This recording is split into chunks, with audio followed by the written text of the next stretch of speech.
আসসালামু আলাইকুম। ক্রীড়াঙ্গনের সব থেকে বড় আলোচ্য বিষয় বাংলাদেশে এখন মুস্তাফিজ কেন আইপিএলে দল পেল না, কি অপরাধ ছিল মুস্তাফিজের। শুধু মুস্তাফিজে না, 2025 সালের আইপিএলে বাংলাদেশের কোনো প্লেয়ারই দল পাননি।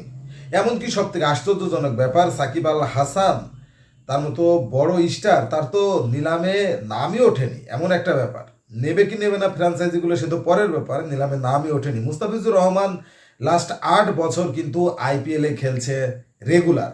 রাজস্থান রয়্যালসে, দিল্লিতে খেলেছে, সব মিলিয়ে 5টা দলে মুস্তাফিজ খেলেছে লাস্ট 8 বছর। এবং সর্বশেষ যেটা খেললো মুস্তাফিজ চেন্নাইয়ের হয়ে, 11 ম্যাচে মুস্তাফিজ 14টা উইকেট নিয়েছে এবং চেন্নাইয়ের প্রত্যেকটা ম্যাচে মুস্তাফিজুর খেলেছিল। মুস্তাফিজ যতক্ষণ খেলেছে ততক্ষণ, এবং পার্পেল ক্যাপও মুস্তাফিজ কিন্তু 2-3 বার পেয়েছিল। বুঝতেই পারা যায় এখান থেকে যে মুস্তাফিজুর কতটা ফর্মে ছিল, এবং মুস্তাফিজকে চেন্নাই ছেড়ে দেবে সেটা তো ভাবাই যায় না। তাহলে কেন মুস্তাফিজুর দল পেল না?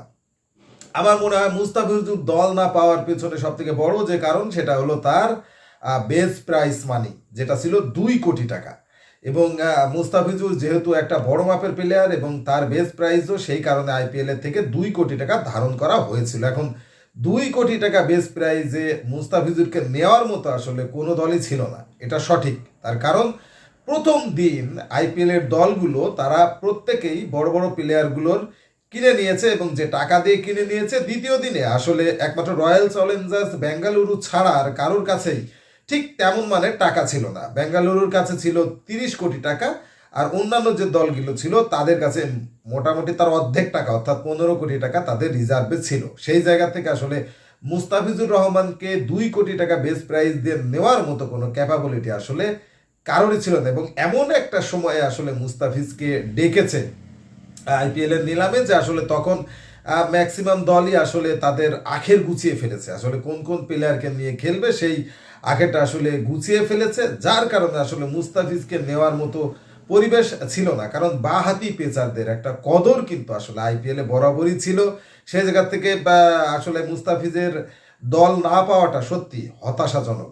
আরেকটি তথ্য থেকে জানা গেছে যে চেন্নাই সুপার কিংস নাকি মুস্তাফিজের কাছে যোগাযোগ করেছিল যে আগামী 3 বছরের জন্য এনওসি পাওয়া যায় কিনা, কিন্তু বিসিবি তাকে এনওসি দিয়েছে শুধুমাত্র 2025 সালের জন্য। সেই কারণেও নাকি চেন্নাই আগ্রহ দেখায়নি, এবং সেই জায়গায় শ্যাম কারণকে আসলে তারা নিয়ে নিয়েছে। সব মিলিয়ে আসলে যেটাই ঘটুক, ঘটনা যেটাই ঘটুক, সব থেকে বড় ব্যাপার হলো মুস্তাফিজুর রহমানকে এবার আর আইপিএলে দেখা যাবে না। এবং মুস্তাফিজই না, সেখানে সাকিব আল হাসান, লিটন কুমার দাস, শরীফুল, রিশাদকে নিয়েও অনেক কথা হচ্ছিল রিশাদ দল পাবে, এবং তাসকিনকে নিয়েও অনেক গুঞ্জন ছিল যে তাসকিনও দল পাবে, কেকেআর এর হয়ে খেলবে, এরকম কথাও শোনা যাচ্ছিল। সব মিলিয়ে শেষ পর্যন্ত আসলে তাসকিনও দল পায়নি, এটাও আসলে একটা ব্যাপার। যেমন চেন্নাইয়ের একটা জায়গায় তাদের যে ফেসবুক পেজ, সেই পেজেও কিন্তু একটা ছায়া দিয়ে একটা প্লেয়ারে দিচ্ছিল যে একটা অলরাউন্ডার সে তারা খুঁজছে, সেই ফাইন্ডিং ছায়াটাও কিন্তু ছিল সাকিব আল হাসানের। সব মিলিয়ে আসলে একটা হটকরিতামূলক অবস্থা এবারকার আইপিএলে বাংলাদেশের জন্যই হতাশাজনক। এবং অলরেডি ভিডিও শুরুতে বললাম যে বয়কট আইপিএল যেটা শুরু হয়েছে, সেটা আসলে এবার হবে, ভাটা পড়বে। কারণ বাঙালিদের একটা আকর্ষণের জায়গা থাকে যেখানে আসলে বাংলাদেশের কোন প্লেয়ার খেলছে তার জন্য। যেমন গতবার লিটন কুমার দাসের জন্য কিন্তু অনেকেই কেকেআর এর সাপোর্ট করেছে, আর মুস্তাফিজের জন্য তো চেন্নাইয়েরই করেছেই। সব মিলিয়ে আসলে এবার কিন্তু বাংলাদেশিদের জন্য আইপিএলটা একেবারেই মানে দেখার মতো কিছু না। কিছু ভালো প্লেয়ার আছে বা ইন্ডিয়ান প্লেয়ার আছে, তাদের খেলা হয়তো দেখবে, কিন্তু বাংলাদেশের প্লেয়ার খেলবে, সেই ম্যাচ দেখবে, সেই আগ্রহ আসলে বাংলাদেশের মানুষের ভিতর থাকবে না।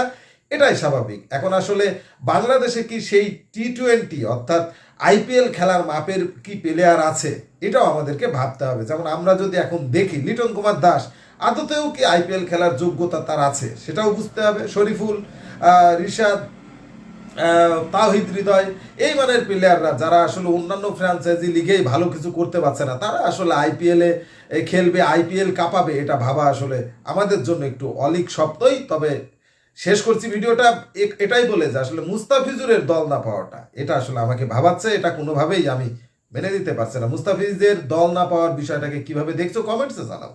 স্পোর্টসের সর্বশেষ আপডেট জানতে স্পোর্টস চ্যানেলটি এক্ষুনি সাবস্ক্রাইব করে বেল আইকন বাজিয়ে দাও। ধন্যবাদ।